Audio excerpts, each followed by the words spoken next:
A vingança raramente começa com violência. Na maioria das vezes, ela começa silenciosamente com tristeza, perguntas sem resposta e a pesada sensação de que a justiça talvez nunca chegue. Essas emoções raramente desaparecem rapidamente.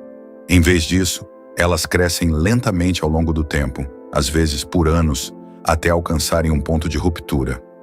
Esta é a história de um homem que acreditava ter perdido tudo. Primeiro ele perdeu o pai, depois perdeu o filho, e depois disso disse que também perdeu a fé na justiça. Os acontecimentos ocorreram na cidade de Limoeiro de Anadia. Um morador chamado Humberto Ferreira dos Santos, amplamente conhecido como Betinho, havia vivido ali por anos, carregando um profundo sentimento de perda.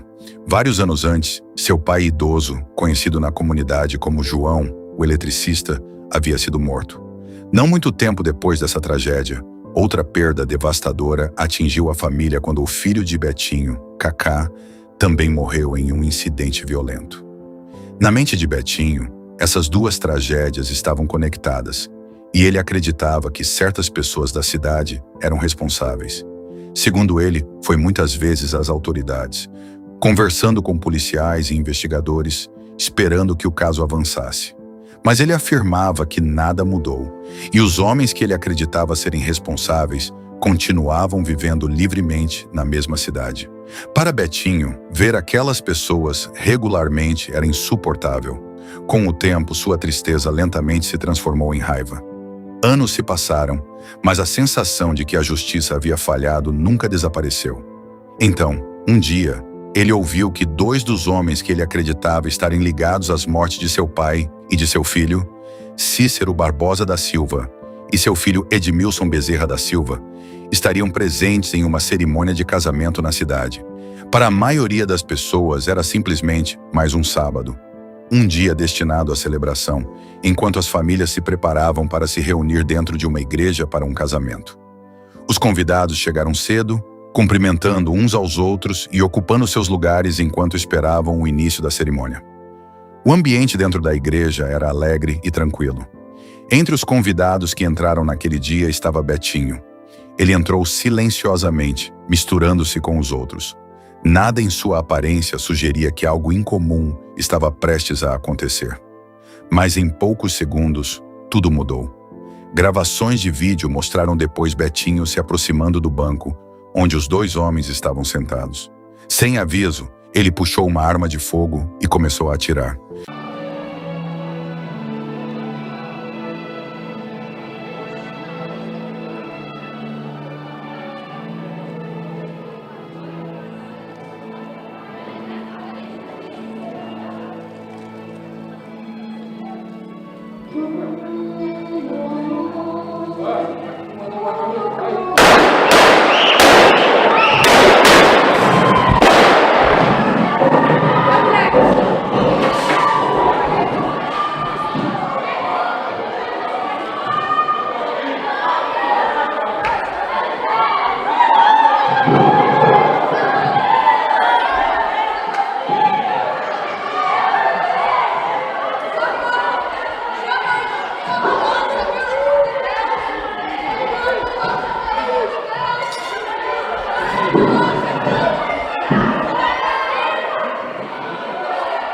O som dos tiros ecoou pela igreja, destruindo instantaneamente a atmosfera pacífica do casamento.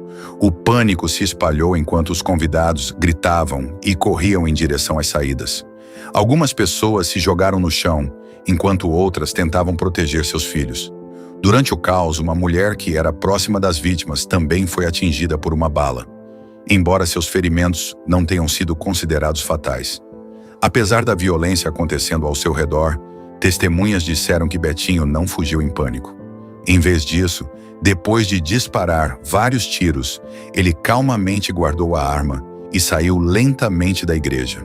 Enquanto isso, os homens feridos foram rapidamente carregados para fora por outros convidados e levados às pressas para um hospital em veículos particulares devido à urgência da situação.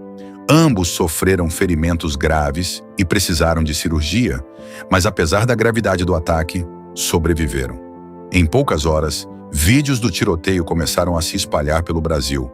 transformando o que havia começado como uma celebração familiar privada em notícia nacional. Alguns dias depois, Betinho tomou uma decisão surpreendente. Em vez de se esconder das autoridades, ele se entregou à polícia, chegando acompanhado de um advogado e admitindo que era responsável pelo ataque. Durante seu depoimento, ele explicou que por anos vinha pedindo justiça pelas mortes de seu pai e de seu filho.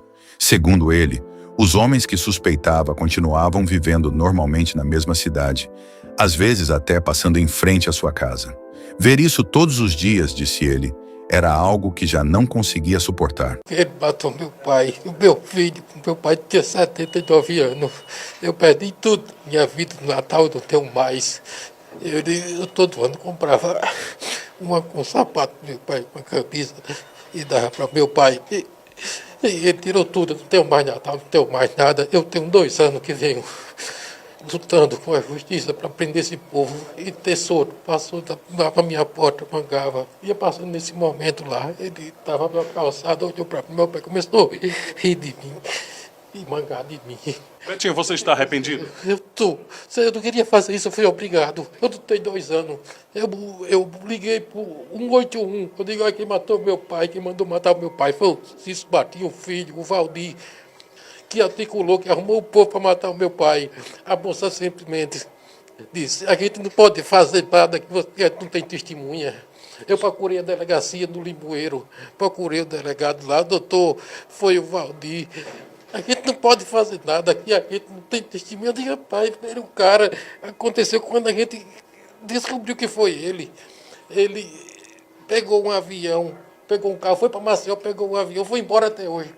Tá entendendo? E ficou jogando o jogo de Sami. O Valdir disse a mim que tinha sido o Sebastião Pacheco, um homem que era o maior amigo do meu pai nesse mundo. Eu ia pegar uma arma, ia matar o Sebastião Pacheco ou o filho dele sem saber, sem ter sido ele. O deputado Antônio Albuquerque me chamou da casa dele. Disse, Betinho, eu trabalhei com ele muitos anos, gosto dele, dos filhos dele, demais. Me chamou na casa dele e disse, Betinho, uma pessoa me disse na Taquarana, não disse o nome da pessoa, mas quem está por trás dessas coisas da morte do seu pai e do seu filho é o irmão do prefeito de Taquarana. Eu ia pegar uma arma, matar o irmão do prefeito de Taquarana sem ter sido ele. Ou o prefeito da Taquarana, eu venho 2 anos lutando, pedindo, eu perdi tudo. Como as vítimas sobreviveram, as autoridades classificaram o caso como tentativa de homicídio, e Betinho foi preso enquanto o processo legal continuava. O caso rapidamente dividiu a opinião pública em todo o Brasil. Muitas pessoas condenaram a violência e o perigo que ela criou para convidados inocentes dentro da igreja. Outros se concentraram na tragédia mais profunda por trás disso. Anos de tristeza, perda e a sensação de que a justiça havia falhado. Hoje, a vida em Limoeiro de Anadia lentamente voltou ao seu ritmo habitual. No entanto, a memória daquele casamento permanece inesquecível para a comunidade. O que deveria ter sido um dia de celebração se tornou algo completamente diferente. Um momento em que anos de dor e raiva atravessaram as portas de uma igreja e transformaram uma cerimônia alegre em uma cena que a cidade, provavelmente, lembrará pelo resto de sua história.